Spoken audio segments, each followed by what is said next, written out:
मेरे प्रिय दर्शकों नमस्कार। प्रिय दर्शकों, मैं ऋषि ज्योतिष में आपका हार्दिक स्वागत करता हूं और आपको बहुत धन्यवाद देना चाहता हूं कि आप मेरे वीडियो बड़ी उत्सुकता से देख रहे हैं। आशा करता हूं आगे भी देखते रहेंगे। दर्शकों, आज के इस महत्वपूर्ण एपिसोड में एक जातक का प्रश्न आया है कि गुरुजी मेरी दूसरी संतान का कब योग बनेगा। मतलब उसको पहली संतान हो चुकी और दूसरी संतान का योग कब बनेगा। दोस्तों, उसके बाद जातक बहुत होनहार है और उसकी कुंडली में बहुत अच्छा राजयोग है। दूसरा विचार करेंगे आपका लगन का स्वामी, ये लगन जहां पर ये लिखा है, ये लगन का स्वामी कोई भी हो, कुंडली कोई भी हो, अगर पंचम भाव में हो तो क्या प्रभाव होगा। दूसरा, दसम भाव प्रतिष्ठा का भाव है, सम्मान का भाव है, कर्म का भाव है, अगर वह पंचम भाव में होगा तो क्या प्रभाव होगा। और कभी कभी क्या होता है, अब जो दो राशि के स्वामी हैं, जैसे संबंधित कुंडली में मीन लगन की कुंडली है, तो जरूरी बात है वो दसम भाव में धनु राशि होगी और लगन में मीन होगी, तो दोनों का गुरु बनता है। तो दोनों का वह लग्नेश भी वही है और दशमेश भी वही है। आपका कोई दूसरा भी हो सकता है, किसी भी लगन की कुंडली हो, लगन कोई भी होने दो, लगन का स्वामी पंचम भाव में होगा तो क्या प्रभाव देगा, और दसम भाव का स्वामी पंचम में भाव होगा तो क्या प्रभाव होगा, और दूसरी संतान का योग कैसे बनता है, इन्हीं पर विचार करेंगे। दर्शकों, मुझे दूसरी संतान का योग कब बनेगा, ये जातक का प्रश्न है। लग्नेश दशमेश पंचम भाव में क्या प्रभाव देगा, तो वो भी आपका मार्गदर्शन करेंगे। जातक का जन्म 14 मार्च 1991 कृष्ण पक्ष त्रयोदशी अमावस्या से 2 दिन पहले धनिष्ठा नक्षत्र चरण 3 गुरुवार को हुआ। लगन के समय पर मीन लगन उदय हुआ। मीन लगन के 24 अंश है और बुध नीच राशि में 10 डिग्री 25 मिनट लेकर के अस्त है। शुक्र 0.26 है, कोई फायदा नहीं है, मृत अवस्था में। वो समझो अगर यहां पर यहाँ का फल देगा, लगन का उच्च का फल देगा, वो भी मृत अवस्था में, चलो छोड़ दो, कोई बात नहीं।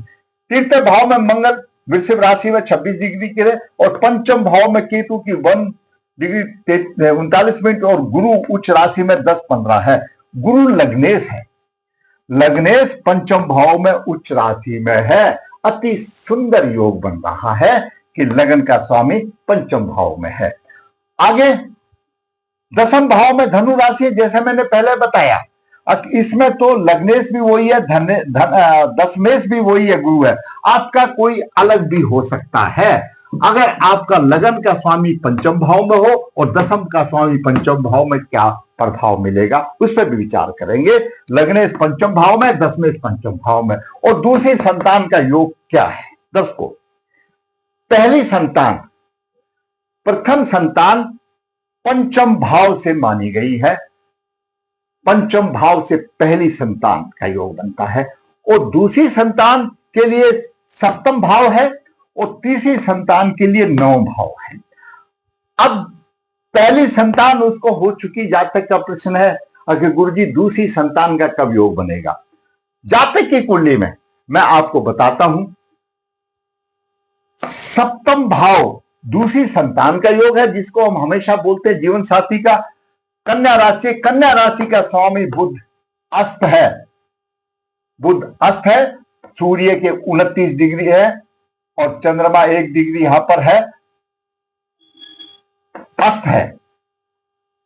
तो जब सप्तम भाव का स्वामी अस्त है तो दूसरी संतान के लिए थोड़ी सी परेशानी है, उसमें दिक्कत है। और इसका स्पष्टीकरण, द्वितीय संतान का स्पष्टीकरण खुद की कुंडली से भी, जैसा कि ये खुद की कुंडली है, आपका कोई भी हो सकता है। जब पंचम भाव से पहली संतान है, दूसरी संतान सप्तम भाव से, जब आपकी पहली संतान हो चुकी, भगवान ने आपकी गोदी में पहली संतान को दे दिया, उस संतान का भी देखिए तीसरा भाव अनुज का भाव है। आपकी संतान का, कोई भी संतान होने दो, पहली संतान आपको प्राप्त हो चुकी, उसका तीसरा भाव देखिए, तीसरे भाव की क्या स्थिति है, तृतीय भाव के स्वामी की क्या स्थिति है, और तृतीय भाव में किस ग्रह की दृष्टि है, उसको, आपकी संतान को, जो आपकी प्रथम संतान प्राप्त हुई है, उसको अनुज के सुख का योग है या नहीं, तो वह आपकी कुंडली का पूरक बनेगा। यहां हो सकता है साधारण योग आ गया, मैं बोलूं सूर्य को अर्घ दे दो तो मिल जाएगी संतान, इसके हिसाब से, लेकिन नहीं, उसका पूरक तो देखना पड़ेगा। उसकी जो प्रथम संतान है, जो प्रथम उसकी स्त्री ने प्रसव दिया है, उसकी संतान में उस संतान का अनुज का योग कैसा है, वो तीर्थ भाव बताएगा, तीर्थ भाव का स्वामी बताएगा, उसके ऊपर क्या दृष्टि बताएगी वो बताएगा, तब जाकर के पूरा समीकरण होता है। साधारण तौर पर अस्त है तो दिक्कत वाली बात आ रही है दूसरी संतान के विषय में। मैं इस वीडियो के माध्यम से अपना जिसका प्रश्न है या आपका भी कोई है, उसको ये मैं कहूंगा, आपकी जो पहली संतान है उसका तीर्थ भाव का स्वामी और उस पर दृष्टि डालने वाले ग्रह का आकलन कराइए। क्या उसकी कुंडली में अनुज का योग है तो मिलेगी, क्यों आपका यहाँ साधन योग है और आपका साधन हुआ, अब उसमें दृढ़ योग हो गया तो कोई गुंजाइश नहीं होती मिलने की। तो ये आप हमेशा याद रखिए। अब बात करते हैं, लग्नेश पंचम भाव में हो, आपकी कुंडली किसी की भी लगन की हो, लगन का स्वामी पंचम भाव में हो, तो जातक सुशील होगा, सत्कर्म करने वाला होगा, धर्म प्राण भी संतान उसकी प्राप्ति होगी और स्वयं भी अपने कार्यों द्वारा ख्याति मिलेगी, सम्मान मिलेगा, बुद्धिमान होगा, शिक्षा अच्छी होगी, परोपकारी होगा, दूसरे के हित के लिए, दूसरे के परोपकार के लिए, दूसरे के काम के लिए अपना सुख का भी त्याग करने वाला होगा। अगर लगन का भाव का स्वामी पंचम में है, त्याग करने वाला होगा। और जरूरी बात है, लगन पंचम नवम ये धन त्रिकोण है, तो ईश्वर के प्रति भी उसकी श्रद्धा होगी। कोई भी आपका होने दो। अब संबंधित कुंडली में गुरु है तो गुरु तो नवम दृष्टि से भाग्य भाव को भी देख रहा है, तो भाग्य क्या है, धर्म है, मंदिर है, आस्था है, भगवान का भाव है, तो वो भी उसमें श्रद्धा होगी। अब बात करते हैं, आपका दसम भाव का स्वामी अगर पंचम भाव में हो, दसम भाव कर्म भाव है। यहीं पर मैं आपको एक बात बता दूं कि जो पंचम भाव है, ये चतुर्थ भाव जिसको हम भूमि मकान माता का सुख का भाव बताते हैं, चतुर्थ से द्वितीय पंचम भाव है, तो चतुर्थ भाव जनता का भी भाव है और पंचम भाव जनता का खजाना का भाव है, जनता के धन का भाव है। जनता का धन कहां जाता हो, परोपकार में जाता है और सरकारी नौकरी में जाता है। अगर दसम भाव का स्वामी पंचम भाव में हो तो उसके 99% चांस होते हैं अच्छा पद प्राप्त करेगा और सरकार के खजाने से वो तनख्वाह ड्रा करेगा, मतलब उसको उच्च पद अधिकारी भी बनने का योग है।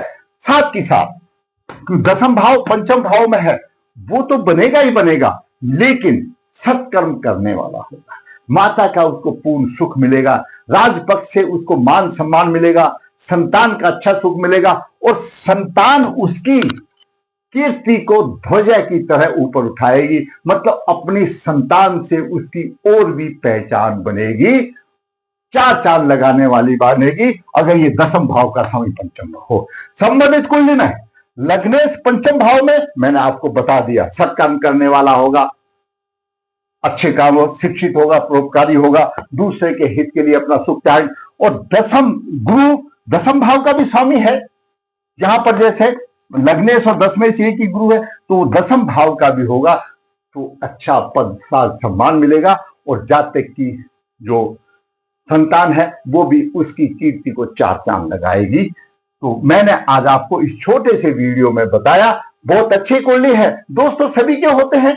इसमें देखिए, गुरु एकादश भाव को देख रहा है, मकर राशि को, साधारण तौर पर कहते हैं कि नीच राशि है, नहीं दर्शकों, नीच भंग यहां पर शनि बैठा है अपनी राशि में, शनि द्वादश भाव का भी स्वामी है, द्वादश स्वामी है, यहां पर शनि बैठा है, प्रबल योग कारक बैठा हुआ है एकादश भाव में, धन मान सम्मान की बढ़ोतरी होगी। जब मकर राशि में शनि हो और गुरु उसको देखे और वो भी लग्नेश देखे, तो मान सम्मान और धन की कोई कमी नहीं रह जाती। तो ये जातक की कुंडली है। थोड़ा सा दोष तो सभी में ही आता है, इसमें तो कोई यहां पर केतु ध्वज का काम कर रहा है। तो केतु का नियम है, कोई भी ग्रह अपनी स्व राशि में उच्च राशि में हो तो उसके फल को और चौगुना कर देता और बढ़ा देता है यहां पर। लेकिन यहां पर शनि के साथ राहु है तो थोड़ा सा लिटिल बिट परेशानी तो रहती है, वो तो अलग बात है। लेकिन 8 डिग्री का फर्क है, हल्का एक शापित योग बन रहा है। उपाय कर भी लिया तो अच्छा है, नहीं भी किया तो कोई झमेला नहीं, काम चलेगा। और ऐसे जातक कम करते हैं तो काम चल रहा है, अच्छा चल रहा है, धन भी मिल रहा है, लेकिन उसको दूसरी संतान में उसकी कुंडली से परेशानी है। उसके पूरक के लिए जो उसकी पहली संतान है उसके तीर्थ भाव का स्थान उस पर ग्रहों का देखना हो जाए तभी उसको कुछ पूरक कहा जा सकता है। तो दर्शकों, आज मैंने आपको छोटे से वीडियो में आपका मार्गदर्शन किया। अगर आपको मेरा वीडियो अच्छा लगा है तो मैं आपसे आग्रह करूंगा आप लाइक करें और अपने दोस्तों को शेयर करें, और जिसने मेरा चैनल सब्सक्राइब किया सब्सक्राइब करें ताकि आने वाली वीडियो भी आपका मार्गदर्शन कर सके। धन्यवाद।